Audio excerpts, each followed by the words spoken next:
Hello everyone, welcome to this video. अब आप उससे पहले तो मैं आपको कहना चाहूँगी कॉन्ग्रेचुलेशंस एवरीवन। आप फाइनली अब 9th से 10th में आने वाले हैं। एट दिस पॉइंट आपको लगेगा कि बहुत बड़ी चुनौती आपके सामने खड़ी है। आपको बहुत प्रेशर होगा कि पता नहीं कैसे 10th में अच्छे नंबर लाएँ, आगे क्या होगा। बट मैं आपको अश्योर करती हूँ लॉन्ग टर्म में आगे आज से 10-15 साल बाद ये आपकी लाइफ का बहुत छोटा पार्ट रह जाएगा, बट इम्पॉर्टेंट पार्ट है। कितना भी छोटा हो, ये आपकी लाइफ का बहुत इम्पॉर्टेंट पार्ट है। आपकी फ्यूचर करियर की प्लानिंग का फर्स्ट स्टेप है कि आप किस डायरेक्शन में अपना करियर बनाएंगे। तो पहले मैं आपको बताना चाहूँगी कि ईजी है बहुत। 95% अपनी क्लास 10 बोर्ड्स में बहुत आराम से स्कोर कर सकते हैं। कुछ स्टेप्स आपको मैं बताऊंगी इस वीडियो में, आप फॉलो कीजिए, रोड मैप बनाइए, टाइम टेबल इस हिसाब से बनाइए, हम डेफिनेटली बहुत अच्छा स्कोर करेंगे। तो डायरेक्टली हम स्टेप्स में ना घुसकर थोड़ा सा डिस्कस करेंगे कि आपके लिए 10th बहुत इंपॉर्टेंट क्यों है, क्यों आपको इसमें अपने कॉन्सेप्ट अच्छे से तैयार कर लेनी चाहिए और आपको ये आगे चलकर हेल्प कैसे देगा फ्यूचर प्लानिंग में। सबसे पहली बात, अगर आपके क्लास 10th में जो अभी आप देने बैठेंगे अपने बोर्ड्स, अगर आपके बहुत अच्छे मार्क्स आएंगे तो आपको कॉन्फिडेंस होगा। चाहे आप कोई भी स्ट्रीम ले, साइंस, कॉमर्स, आर्ट्स, कोई भी स्ट्रीम ले, आपको कॉन्फिडेंट होंगे आप उसमें। आपके गुड मार्क्स, आपके अच्छे नंबर, आपका कॉन्फिडेंस है कि आप जो भी स्ट्रीम सेलेक्ट करें, आपको पता है कि आई डिज़र्व इट, मैंने उसके लिए मेहनत करी है, मेरे पास फाउंडेशन है उसको आगे पढ़ने के लिए। ऑफ कोर्स हर क्लास आने वाली क्लासेस में आपकी फाउंडेशन बनती है। 11th-12th में जो आप पढ़ेंगे 10th से ही उसके कॉन्सेप्ट्स का बेस आपका 10th में आप पढ़ेंगे। मोर इम्पॉर्टेंटली जो आपके करियर के लिए इम्पॉर्टेंट है, बहुत सारे competition exams, in fact I would say सारे कंपटीशन एग्ज़ाम्स क्लास 10th के कॉन्सेप्ट्स को आस्क करते हैं। वो आपको उनको इवैल्यूएट करते हैं उनके बेसिस पर।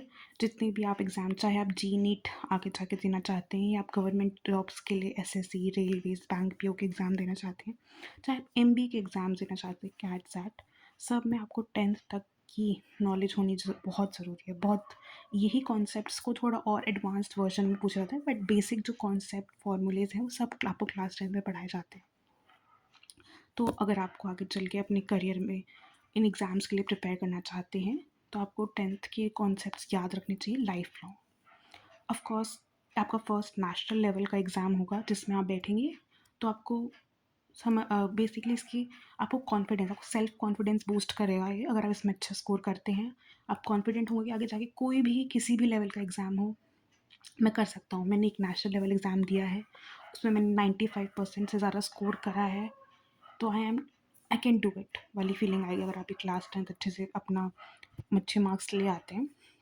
लास्ट बहुत सारी कॉलेज एडमिशन्स जो हैं वो आपका क्लास 10th का स्कोर आपको इवैल्यूएट करते हैं, आपके एकेडमिक परफॉर्मेंस को क्लास 10th के स्कोर के बेसिस पर। तो अगर आपकी क्लास 10 में बहुत अच्छे नंबर हैं, ये एक प्रूफ है कि आप एकेडमिकली इंक्लाइंड हैं, आप एकेडमिकली बहुत स्ट्रॉन्ग हैं। और आगे चल के जैसे एमबीए के कॉलेजेस में क्लास 10, क्लास 12 बोर्ड्स के मार्क्स बहुत हाईली कंसिडर होते हैं। और इनफैक्ट अगर आप ब्रॉड भी जाना चाहते हैं, वो आपके एकेडमिक मार्क्स को कंसिडर करते हैं कि आपकी एकेडमिक परफॉर्मेंस कैसी रही आपके स्कूल में। क्लास 10 उसका सर्टिफिकेट एक प्रूफ है कि yes you are academically strong, you are academically competent to pursue higher studies in that specific field. Anyways, अब क्लास 10 की इम्पोर्टेंस की तो हमने बात कर ली है। जैसे मैंने कहा, एट दिस मोमेंट आपको लगेगा ये बहुत बड़ी चीज़ है, बहुत बड़ी चुनौती है और पता नहीं आपको क्या क्या करना पड़ेगा 95+ स्कोर करने के लिए। ऐसा कुछ नहीं है। आपको इस मोमेंट में, जैसे कह रही हूँ, 10-15 साल बाद एक बहुत छोटी चीज़ रह जाएगी, बट बहुत इंपॉर्टेंट चीज़ रह जाएगी। एक बहुत इंपॉर्टेंट पड़ाव है आपके जीवन का ये स्टेप लेकर आप आगे बढ़ेंगे अपने करियर की तरफ। ठीक है, तो इसके लिए अब हम थोड़े से चीज़ें डिस्कस करना चाहेंगे कि आप कैसे स्कोर करें 95%। ऑफ कोर्स हवा में बातें तो करना बहुत आसान है, प्रैक्टिकली आपको कैसे एक्शंस लेने हैं जो आप अभी से लेना शुरू करेंगे। तो जब तक 1 साल बाद आपको बोर्ड्स के लिए बैठना होगा, तब तक आप रेडी हैं, फुली प्रिपेयर हैं अपने सब्जेक्ट्स के लिए। जिसमें आप आराम से 95% ले आ सकते हैं। तो मैं सब्जेक्ट वाइज बहुत ही धीरे धीरे सब्जेक्ट वाइज हम 3 पॉइंट्स डिस्कस करेंगे हर सब्जेक्ट के लिए। अगर आप उनको अच्छे से फॉलो करते हैं, आई गारंटी आपको 95%, इनफैक्ट आप 95 छोड़िए, आपको 99-98% भी मिलेगा इन 3 स्टेप्स को आप डिलीजेंटली और कंसिस्टेंटली फॉलो करेंगे तो। सो मूविंग ऑन, पहले हम डिस्कस करते हैं साइंस। साइंस बहुत इंपॉर्टेंट सब्जेक्ट है, इनफैक्ट सारे सब्जेक्ट्स बहुत इंपॉर्टेंट है। बी एट आपका, अगर आप चल गया साइंस में, आपको हायर स्टडीज़ की नहीं भी पढ़ना, बट बेसिक साइंस आपको आनी चाहिए। बी एट करियर के पर्सपेक्टिव से इंटरव्यूज़ में पूछे जाते हैं, यहाँ तक के सवाल कॉम्पिटिशन एग्जाम से पूछे जाते हैं, और जनरल साइंस के आपको एवरीडे नॉलेज होनी ज़रूरी है कि आसपास क्या हो रहा है। साइंस में 3 इंपॉर्टेंट पार्ट्स होते हैं, न्यूमेरिकल्स, रिएक्शंस और डायग्राम्स।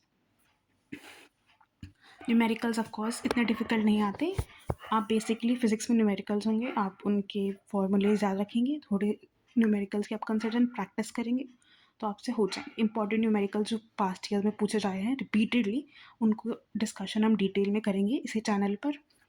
यहीं पर मैं कहना चाहूँगी, प्लीज़ अपने चैनल को सब्सक्राइब और नोटिफिकेशन बटन ऑन कर लीजिए अपना, ताकि आगे चल के, अब हम 10th क्लास की बोर्ड की सीरीज़ ला रहे हैं इस वीडियो के साथ। तो जो नई वीडियोस आ रही हैं और जो नई चीज़ें हम बताएंगे, बीट पेपर पैटर्न, भी सैम्पल पेपर डिस्कशन, भी इंपॉर्टेंट पास्ट ईयर क्वेश्चंस, भी कॉन्सेप्ट वाइज वीडियोस, भी एनसीईआरटी डिटेल में एक्सप्लेनेशन, सबके आपको अपडेट रहें, सबके लिए आपको नोटिफिकेशन फर्स्ट मोमेंट में मिल जाए, और हमारे साथ साथ आप अपना सिलेबस फॉलो कर पाएँ। ओके। सेकेंडली रिएक्शंस केमिस्ट्री में होंगे। इंपॉर्टेंट रिएक्शंस जो पास्ट ईयर बाद में पूछे जाते हैं, हम उनकी रिपीटेडली हर रोज़ या एटलीस्ट हम ट्राई करेंगे मंथली प्रैक्टिस करें। मंथली स्टाफ टेस्ट में जो रिएक्शंस थे, एक हम फ्लो चार्ट या एक टेबल के फॉर्म में अपने पास आप लिख लेंगे, अपने जहाँ पे आप बैठते हैं पढ़ने वहाँ पे लगा लेंगे, उन रिएक्शंस को रोज़ देखेंगे, आपको दिमाग में बैठ ही जाएंगे वो। ठीक है, तो आपको कंसिस्टेंटली आपको ये अपने आगे रखने हैं रिएक्शंस जो हैं, कि आप उठें बैठें आपको दिख जाए। आप इसे कॉन्शियसली लर्न नहीं करेंगे, आप सबकॉन्शियसली यही रिएक्शंस लर्न करेंगे, तो आपको दिमाग में बैठ जाएंगे, ताकि आपको कुछ रिलेटेड चीज़ दिखे, आप इसे रिकॉल कर पाएंगे, और फिर ऑफ कोर्स आपको एफर्ट कॉन्शियसली नहीं सबकॉन्शियसली डालना है रिएक्शन याद करने में। डायग्राम्स ड्यूटी पर न जाकर आपको बेसिक स्ट्रक्चर पे जाना चाहिए। अगर आप आर्ट में अच्छे नहीं हैं, आपको हार्ट का डायग्राम ऐसे नहीं बनाना जैसे किसी आर्ट स्टूडेंट ने बनाया है, आपको एक नॉर्मल स्टूडेंट की तरह डायग्राम बनाना है। बेसिकली आपको डायग्राम के साथ उसकी लेबलिंग बहुत अच्छे से याद होनी चाहिए। और हम ट्राई करेंगे आने वाली वीडियोस में कि हम प्रैक्टिस करें डायग्राम्स की एटलीस्ट वीकली। इंपॉर्टेंट जो पास्ट या रिपीटेड डायग्राम्स पूछे जाते हैं उनकी एटलीस्ट, या वीकली, मंथली या बाई वीकली, विल सी। आप सब्सक्राइब कीजिए और कमेंट कीजिए आपको वीकली वीडियोस चाहिए डायग्राम्स और साइंस से रिलेटेड कॉन्सेप्ट वीडियोस, या बाई वीकली चाहिए। Of course we'll vote in comments, आप वोट में जिसका भी मेजर वोट होगा हम उसे फॉलो करेंगे। ओके ओके, नाउ हम 3 स्टेप्स पे आ जाते हैं। 3 स्टेप्स ऑफ कोर्स आपको सब बताएंगे, मैं भी यही बताऊंगी। NCERT is very important for boards, सब कुछ वहीं से पूछा जाता है, चाहे अब आपके क्या बोलते हैं क्वेश्चंस को डायरेक्ट नहीं indirectly competency case study base कर देंगे, बट वो सब आपकी एनसीईआरटी से रिलेटेड होगा। तो आपको साइंस के लिए एनसीईआरटी पढ़नी है लाइन बाय लाइन। बेसिकली कोई वर्ड्स कीवर्ड्स रह जाते हैं जो क्वेश्चन में एज इट इज़ कीवर्ड डाल के पूछा जाता है, तो आप रिलेट कर पाएंगे किस पेज पे किस टॉपिक पे वो कीवर्ड था और या पूछा जा रहा था, चाहे वो एनालिटिकल या केस स्टडी बेस्ड या आपकी कंपिटेंसी बेस्ड क्वेश्चन हो, आप उन्हें रिकॉल कर पाएंगे और अच्छे से याद कर पाएंगे और अच्छे से आंसर कर पाएंगे, क्योंकि आपको वो कीवर्ड्स यूज़ करने हैं अपने आंसर्स में। साइंस में साइंस समझनी बहुत आसान है, 10th की साइंस बहुत इजी है, कॉन्सेप्ट बहुत अच्छे हैं, इंटरेस्टिंग है, याद कर आप रख सकते हैं। मेन बात है आपको हाउ टू राइट आंसर। जब हमने थर्ड पॉइंट जैसे बात करी है, साइंस से मैटर करता है आपने आंसर कैसे लिखा, क्या आपने कीवर्ड्स लिखे हैं, क्या आपने एग्जाम्पल लिखा है, क्या आपने रिएक्शन के केमिकल नेम क्या बोलते हैं शॉर्ट फॉर्म लॉन्ग फॉर्म में लिखे हैं कि नहीं, लेबल करा है आपने, रिएक्शन लेबल किया आपने, डायग्राम, सब कुछ मैटर करता है साइंस में। साइंस में सबसे ज़्यादा नंबर करते हैं ये नहीं आपको आंसर नहीं आता, कि आपने लॉन्ग फॉर्म जो आंसर आप लिखते हो उसको आपने अच्छे से नहीं लिखा, वहाँ पे आपका 1-1.5 नंबर कट ही जाता है। हम कोशिश करेंगे answer writing, how to write answers in science, एक वीडियो लेकर आएंगे। इसके लिए भी वोटिंग होगी, पहले आएगी बाद में आएगी, किस वीडियो के बाद आएगी, तो प्लीज़ आप सब्सक्राइब कीजिए चैनल को, लाइक कीजिए और ढेर सारे कमेंट कीजिए, ताकि हमें पता चले कि आप इंटरेस्टेड हैं और हमें थोड़ा मोटिवेशन मिले कि हम जल्दी वीडियोज़ लेकर आएँ। Please okay. आपका सपोर्ट हमें सब्सक्रिप्शंस और कमेंट्स 2 चीज़ों से दिखता है। तो इस वीडियो को लाइक कीजिए, शेयर कीजिए, ज़्यादा से ज़्यादा व्यूज़ लाएँ। 10 के वीडियोज़ पर आपको एक सब्सक्राइब मिल इस वीडियो के 10 के व्यूज़ पर आपको एक सब्सक्राइब मिलेगा, जो एक बहुत इंपॉर्टेंट अनाउंसमेंट है जो हम करने वाले हैं। तो प्लीज़ जल्द से जल्द इसको वीडियोज़ को 10 के व्यूज़ तक लेकर आइए। Okay, moving on, don't let distract नहीं होते हैं, इंपॉर्टेंट बात पे आ जाते हैं। पीवाईक्यूज़, हर किसी भी एग्ज़ाम की पीवाईक्यूज़ बहुत इंपॉर्टेंट है। मैं आपको ये फैक्ट बता रही हूँ, सिर्फ बोर्ड्स के लिए नहीं, कंपटीशन एग्ज़ाम्स होंगे या आपके कॉलेज के एग्ज़ाम्स होंगे, हर एक सिमिलर टॉपिक से आप कितने ही क्वेश्चन बना सकते हो। तो डेफिनेटली पिछले 5-6 सालों में जो क्वेश्चंस आए वो रिपीट होते ही हैं। तो पीवाईक्यूज़ हर सब्जेक्ट के लिए इंपॉर्टेंट है, हर एग्ज़ाम के लिए इंपॉर्टेंट है, चाहे वो कंपटीशन हो या चाहे नॉर्मल एग्ज़ाम हो, सब में पीवाईक्यूज़ पूछे जाते हैं।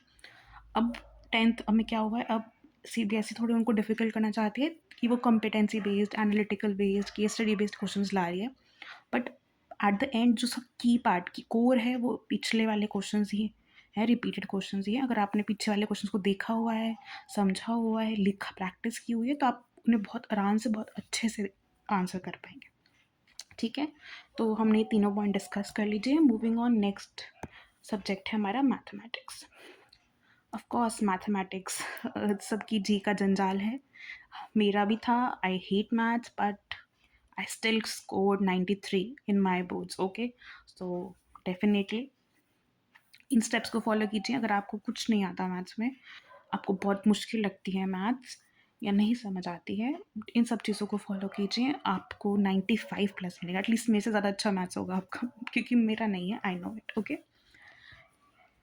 मूविंग ऑन, मैथ्स में सब कोर्स आपको पता है क्या कहते हैं, कंस्ट्रक्शन आती है, थ्योरम्स आती हैं, ज्योमेट्री, अलजेब्रा और अरिथमेटिक, ये मैथ्स का पार्ट है। सबको आपको फोकस करना है। हम डिटेल एक सिलेबस वीडियो भी लेकर आ रहे हैं, मैथमेटिक्स से detail syllabus and strategy video, her subject की इनफैक्ट। वहाँ पर हम डिटेल में देखेंगे कितना सब्जेक्ट, कितना मार्क्स डिस्ट्रीब्यूशन इन टॉपिक्स के अंदर, और क्या स्ट्रैटेजी आप फॉलो कर सकते हैं कि आप मैक्सिमम, जैसे अगर 25 नंबर का एक टॉपिक है तो उसमें से आप एटलीस्ट 20 नंबर ला रहे हैं।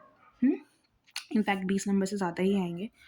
तो जी, हार मत मानिए, ये स्टेप्स फॉलो कीजिए और डे 1 से फॉलो कीजिए। ये नहीं कि आप सोचेंगे कि पेपर आने से पहले उठा रहा हूँ, आप जाकर अगस्त सितंबर में आप एकदम से जागते हैं, तब नहीं होता। 1 अप्रैल से आपका सेशन शुरू होता है और 10th का, ऑलमोस्ट हर स्कूल में।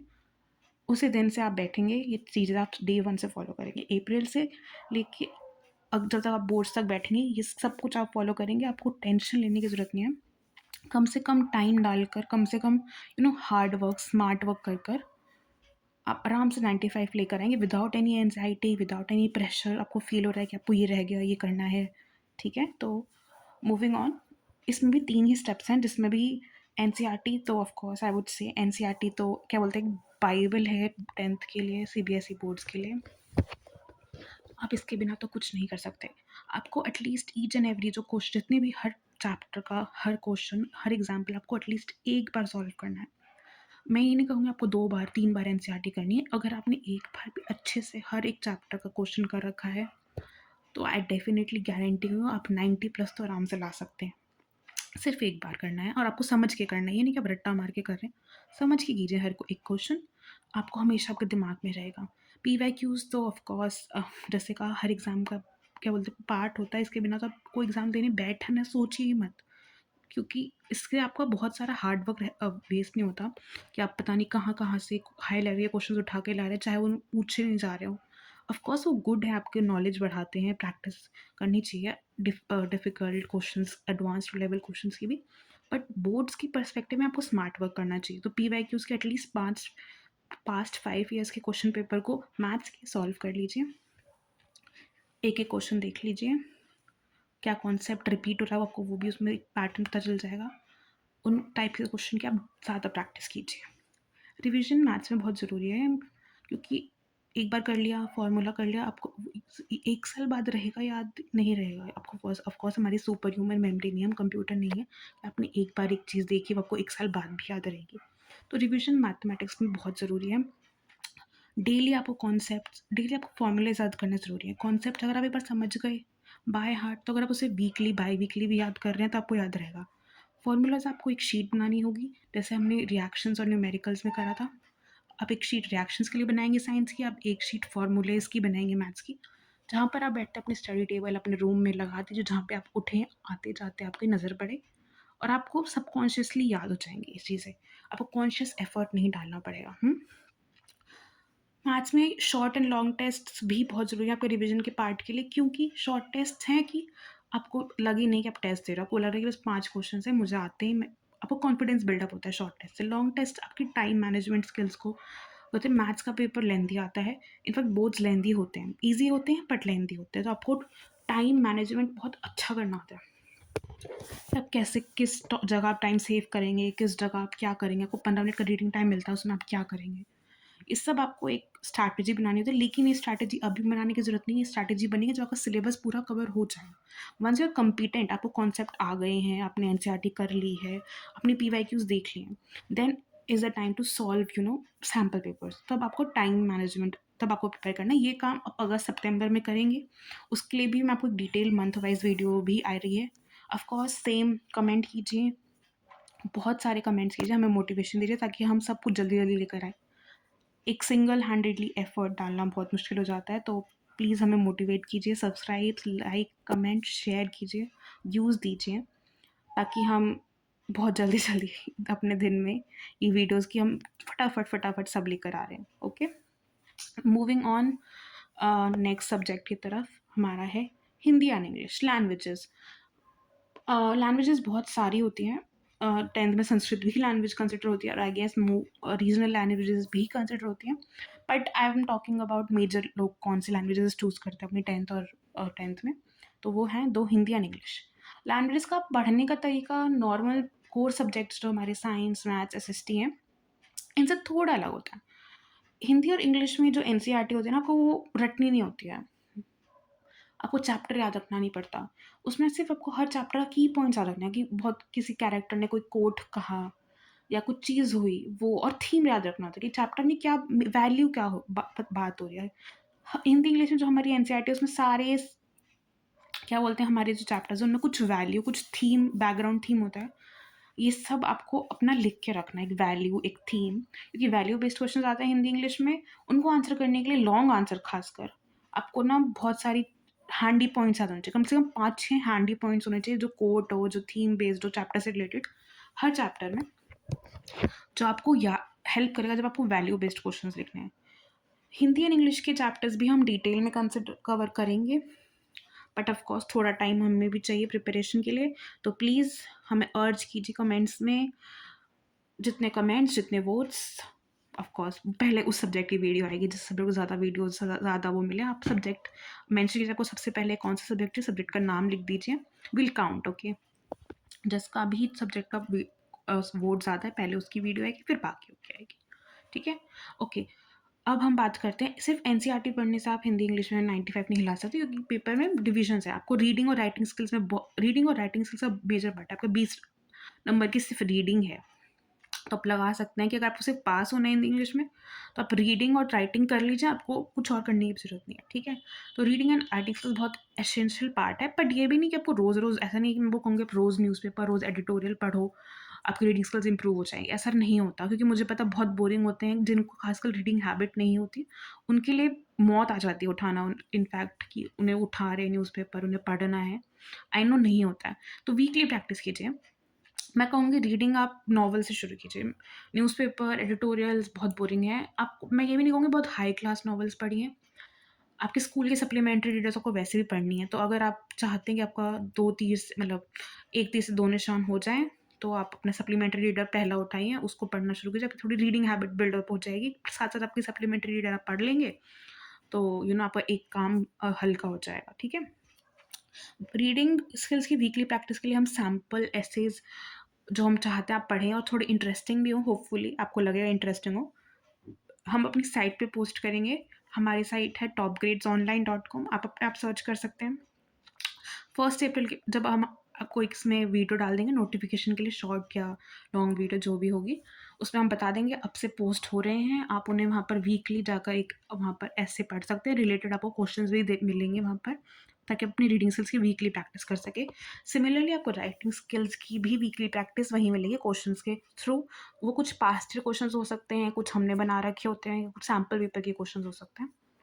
इनफैक्ट आपको सिर्फ प्रैक्टिस करना है, मैटर नहीं करता वो PYQ है या वो हमने बनाया हुआ है, क्योंकि आपको अगर रीडिंग और राइटिंग से रेगुलर प्रैक्टिस करी तो आपको कॉन्शियसली, वही वाली बात है, आपको कॉन्शियसली इनके रूल्स फॉर्मेट याद नहीं करने वाले। जितना ज़्यादा आप लिखते रहोगे वीकली मंथली, तो आपको वो बैठ जाएगा दिमाग में, खुद कॉन्शियसली ये लेटर का फॉर्मेट है, ये इन्विटेशन का फॉर्मेट है, ये एडवर्टाइजमेंट का फॉर्मेट है, ऐसा कुछ करने की ज़रूरत नहीं है। ठीक है। ग्रामर, ग्रामर 10th में इतनी नहीं पूछी जाती, बट हाँ वास्ट सिलेबस तो है ही।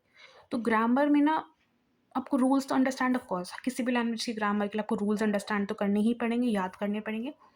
हम कोशिश करेंगे कि आपको एक फ़न क्विज़ या फिल इन द ब्लैंक्स वाले गेम, जैसे पेपर में एग्जैक्टली ग्रामर पूछी जाती है, वैसे गेम्स हम अपनी साइट पर ले आएँ fill in the blanks quiz की फॉर्म में।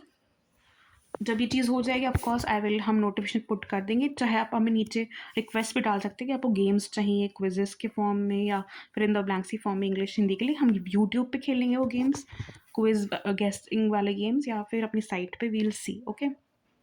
ग्रामर की चिंता मत कीजिए, ग्रामर का हम डिटेल में एक एक टॉपिक यहाँ पे एक्सप्लेन करेंगे, हिंदी इंग्लिश दोनों के लिए। साथ साथ गेम्स भी आएंगे, साइट पर भी आ जाएंगी थोड़ी क्विजेज, थोड़ा मतलब फिजिकल फॉर्म में आपको थोड़ा शॉर्ट टेस्ट देना है।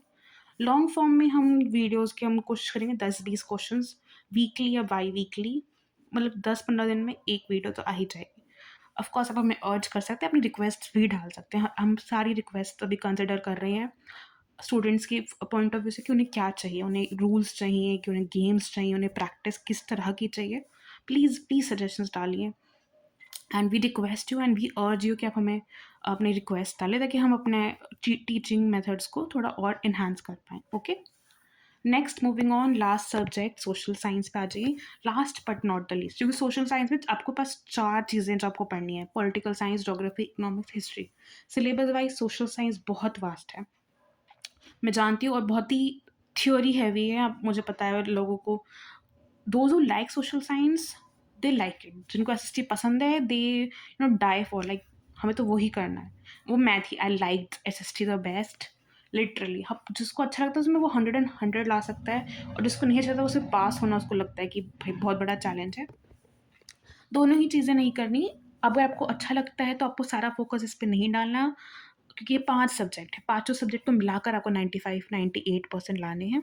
एक सब्जेक्ट पे इतना हैवी नहीं होना, जिनको नहीं पास भी नहीं हो पाएंगे उनको भी ज़्यादा चौंकने या डिप्रेस होने की कोई ज़रूरत नहीं है।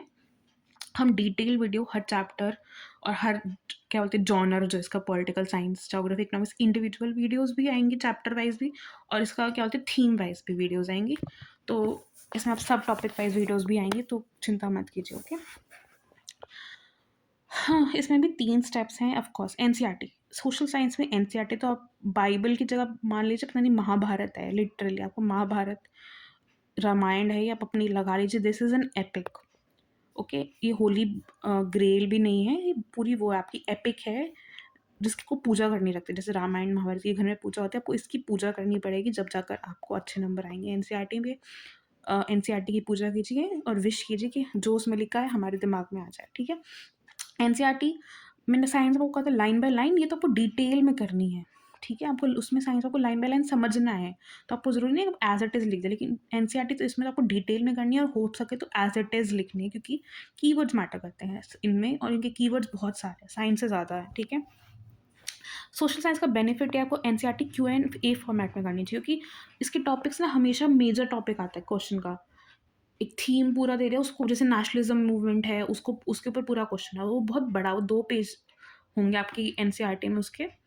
अगर आप उसको क्वेश्चन आंसर फॉर्म में 5-6-10 पॉइंट हर हर मार्क्स के हिसाब से अपने पॉइंट्स बना ले, तो आपको NCERT पढ़ने की ज़रूरत नहीं है, आप उसको क्वेश्चन एंड आंसर फॉर्मेट में नोट्स बनाएंगे, पढ़ेंगे, तो ऑफकोर्स आपको मिल जाएगा सब कुछ। ठीक है। PYQs इसमें इंपॉर्टेंट है, बट आपको ऐसे क्या बोलते हैं साल बाय साल करने की ज़रूरत नहीं है। इसके ना इंपॉर्टेंट क्वेश्चन है जो रिपीट होते हैं, रेगुलरली रिपीट होते हैं, उन क्वेश्चनों की हम एक लिस्ट बनाएंगे और हम उन्हें प्रैक्टिस करेंगे। ठीक है।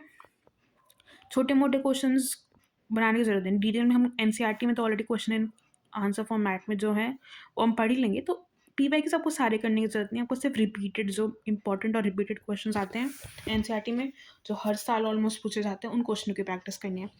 अब रिविजन सोशल साइंस में भी बहुत इंपॉर्टेंट है, क्योंकि इसमें भी बहुत सारी थ्योरी है। मैथ्स में बहुत सारे फॉर्मूले हैं जो आप भूल सकते हैं, इसलिए आपको उसके पढ़ने की ज़रूरत है, रिवाइज कॉन्टिन्यूसली करना पड़ता है। सोशल साइंस में थियोरी हैवी है, बहुत सारी थियोरी है, नहीं आप रेगुलरली क्या बोलते हैं इसको देखे जाएंगे, दिमाग से 1 साल बाद उड़ जाए। आप अभी भी याद करेंगे, good and well and good, but 1 साल बाद आपको याद रहेगा नहीं रहेगा, कितने पॉइंट्स याद रहेंगे, that is debatable. Okay, so revision के फॉर्म में आपको रिविजन होनी चाहिए, बहुत फ्रीक्वेंट होनी चाहिए। अगर आपने एक चैप्टर कर लिया तो आपको 1 हफ्ते का गैप देकर उस चैप्टर को रिवाइज करना है दोबारा, ठीक है। और रिविजन होनी चाहिए, फ्रीक्वेंट होनी चाहिए, और in form of short test होने चाहिए कि आप चैप्टर है ना, उस चैप्टर जैसे अपने क्वेश्चन आंसर फॉर्मेट में अपने नोट्स बनाए, तो अब आप 1 हफ्ते का गैप लीजिए, और अपने घर में किसी को भी, आपके मदर फादर को कहिए, उस चैप्टर के जो आप क्वेश्चन आंसर के नोट्स बनाए उसी चैप्टर के क्वेश्चन आंसर के कुछ भी सिलेक्टेड 5-6 क्वेश्चन आपको टेस्ट में 1 हफ्ते बाद दे दें, तो आपकी उस चैप्टर की रिविजन भी डन, आपका आपको लिखने की आदत भी पड़ जाए, क्योंकि सोशल साइंस का पेपर है तो बहुत लेंथी, बहुत बड़ा, और हाथ में दर्द हो जाता है लिखते हुए, ठीक है। तो आप रेगुलरली ये शॉर्ट टेस्ट देंगे जो थ्योरी हैवी होंगे, और आपके हैंड्स क्या बोलते हैं हैंड स्ट्रेंथ बिल्डअप हो जाएगी, टाइम मैनेजमेंट आ जाएगा, और याद तो चैप्टर हो ही जाएगा, ठीक है। अब हमारे सारे सब्जेक्ट्स हो चुके हैं, और अब हमारा नेक्स्ट क्वेश्चन जो है, हमें अपने आप से पूछना है, और आपको शायद लगे किसी और से भी पूछना है कि अब कितना पढ़ना है, how much to study to score 95% in class 10 boards. तो ये क्वेश्चन बहुत डिफ़िकल्ट आंसर करने के लिए मेरे लिए नहीं है, क्योंकि I have tried and tested. हमारे स्टूडेंट्स जो पढ़ते हैं हमसे, they every year we are teaching students, तो हमें पता है कितना पढ़ना है, कैसे पढ़ना है।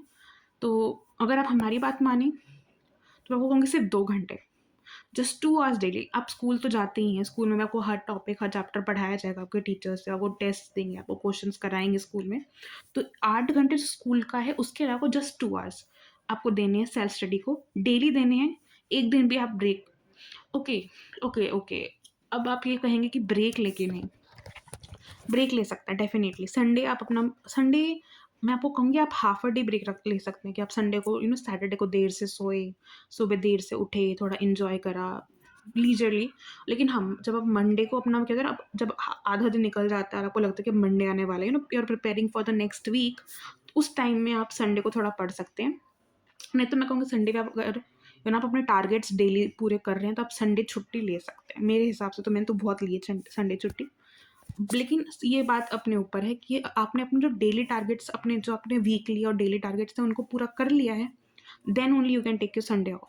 अगर आप डेली अपने वीकली, आप वीक में आप बहुत ढीले ढीले थे, आपने 2 घंटे में कोई कर लेना चाहिए था, नहीं करा, और आपने पेंडिंग वर्क बढ़ा दिया, तो आपको संडे को काम ओवर टाइम करना पड़ेगा, संडे को अपने पुराने टारगेट्स पूरे करने पड़ेंगे, क्योंकि नेक्स्ट वीक पे दे दिया तो फिर दे विल बिल्ड अप, फिर आपको 1 महीना आप सोचेगा कि अभी हो जाएगा, अभी तो बहुत टाइम है, छुट्टियाँ आ जाएंगी, अभी मई जून में आपकी छुट्टियाँ पड़ जाएंगी गर्मियों की, तब कर लेंगे, तब नई चीज़ें हो जाएंगी, ठीक है।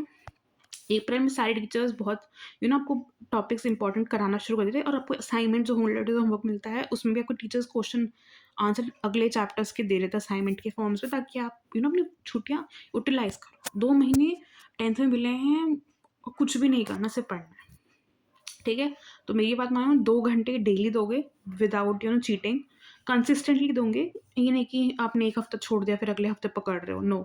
बहुत सारा टारगेट्स जो आपके पीछे के आपके डेली गोल्स थे, डेली टारगेट्स से रह जाएंगे, छूट जाएंगे, फिर व्हेन वन थिंग आप छोड़ देते हो, then they keep on building up, then it will as tall as a building, and it is not easy to अगर आप बिना लिफ्ट बिना एलिवेटर के किसी बिल्डिंग पे चढ़ोगे 20 मंजिलें, चढ़ सकते हो? थक जाओगे ना, डिप्रेस हो जाओगे ना, लगेगा ना छोड़ दूँ, नहीं होगा, छोड़ो, नहीं करना। तो ये वाले थॉट्स तब आएंगे जब अपनी अपने गोल्स को आप 20 मंजिल बिल्डिंग की जितना बड़ा बना दोगे, और आपको नहीं करना, फिर तो आप छोड़ ही दोगे, ठीक है। तो 2 घंटे, मेरी बात मानिए, 2 घंटे डेली देंगे, कंसिस्टेंटली देंगे, जब तक आपके बोर्ड्स में जाते हैं। मेरी गारंटी, मैं गारंटी देती हूँ, अगर आप 2 घंटे रोज़ दे रहे हैं, ऑनेस्टली दे रहे हैं, तो आपको कभी भी 2 घंटे से ज़्यादा देने की ज़रूरत नहीं है। आपके बोर्ड की जब आप प्रिपरेशन भी कर रहे हो ना, जो आपका गैप डेज आते हैं, उसमें भी आपको 2 घंटे से ज़्यादा देने की ज़रूरत नहीं पड़ेगी, क्योंकि आपने ऑलरेडी सब कुछ कर लिया, आपने अपनी एनसीईआरटी कर ली, प्री-वाईक्यूज़ कर लिए, रिविजन्स भी 2-3 बार कर ली, और कितना ही करोगे, नोट्स ही तो पढ़ने हैं, 2 घंटे रोज़, 2 घंटे रोज़ नोट्स पढ़ो अपने गैप डेज़ में, पेपर आ जाएगा, ठीक है? अपार्ट फ्रॉम दिस, जो अब हम अपने ही वीडियो एंड हो चुकी है मेरे हिसाब से, मैंने जो कहना था मैंने आपको कह दिया है। लास्ट मैं आपको एक अपडेट देना चाहती हूँ, जो एक पर्सनल मेरा मिशन है, जो मैं चाहती हूँ कि ये शुरू करूँ, मिशन 100/100 की सीरीज़। जो मैंने आपको 2 घंटे कहा है, आपको लग रहा हो कि मैं हवा में बातें फेंक रही हूँ कि मुझे थोड़ी करना है, आपको करना है, 2 घंटे में क्या ही होगा। तो ये सीरीज़ उसके लिए है, उसको आंसर करने के लिए कि 2 घंटे में क्या होगा। इसमें मैं आपको डेली एक सेट टाइम पर टारगेट्स दूँगी उस दिन के, जो आपको 2 घंटे में करने हैं, और 2 घंटे में हो सकते हैं, ठीक है? ऑनेस्टली आप 2 घंटे दोगे तो हो जाएगा। हर सब्जेक्ट के टारगेट्स होंगे, और आप देखेंगे 2 घंटे से ही आप 1 महीना ट्राई कीजिए उस सीरीज़ को, और आपको लगेगा कितना कवर हो चुका है, कितना कुछ मैं ऑलरेडी कवर कर चुका हूँ। मैं ऑलमोस्ट 25% तो एटलीस्ट मैं पेपर के लिए रेडी हूँ 1 ही महीने में, ठीक है? तो ऑफ कोर्स, लेकिन इस सीरीज़ के लिए मेरे से आप एक रिक्वेस्ट है, आप मुझे इस वीडियो पे 10 के व्यूज़ दे दीजिए, और बहुत सारे कमेंट्स दे दीजिए, जो रिक्वेस्ट कर रहा है कि मैं ये सीरीज़ लाऊँ, 2 घंटे डेली वाली सीरीज़ जो है मिशन 100/100 हर सब्जेक्ट के लिए, ठीक है? तो इसके लिए आप प्लीज़, प्लीज़ बहुत सारे कमेंट्स कर दीजिए मेरे लिए।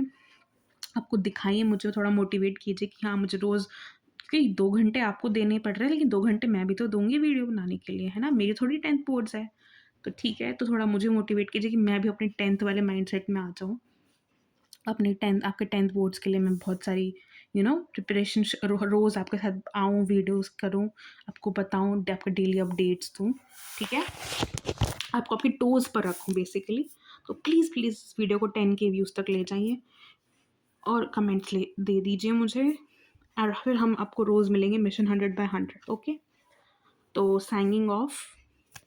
आई गेस मेरे को पास तो और कुछ नहीं है आपको कहने के लिए। इस वीडियो में मैंने बहुत कुछ कहा है, अच्छे से सुन लीजिए, और जो आपको लग रहा है, आपके थॉट्स हैं, आपके क्वेश्चंस हैं, मैं ये नहीं कह रहा कि आपको सिर्फ कमेंट में वेरी गुड या बहुत अच्छी वीडियो ऐसा कुछ लिखना है। आपको जितने भी क्वेश्चंस हैं, डाउट्स हैं, क्रिटिसिज्म हो भले, कि ऐसा लग रहा है आपको जैसे मैं हवा में कुछ बातें फेंक रही हूँ, वो भी लिख दीजिए। आई ट्राई कि मैं आपको प्रूव कर सकती हूँ कि हम हवा में बात नहीं कर रहे हैं, ठीक है? और सजेशंस बेसिकली, जितने भी आपके पास आपको लग रहा है कि हमें ऐसे टाइप की वीडियो चाहिए, वैसे टाइप की वीडियो चाहिए, प्लीज़ आपके कमेंट्स में लिख दीजिए। Signing off, bye. And once again congratulations, क्योंकि आप 9th से 10th में आ चुके हैं, तो कॉन्ग्रेचुलेशंस, ओके? बाय।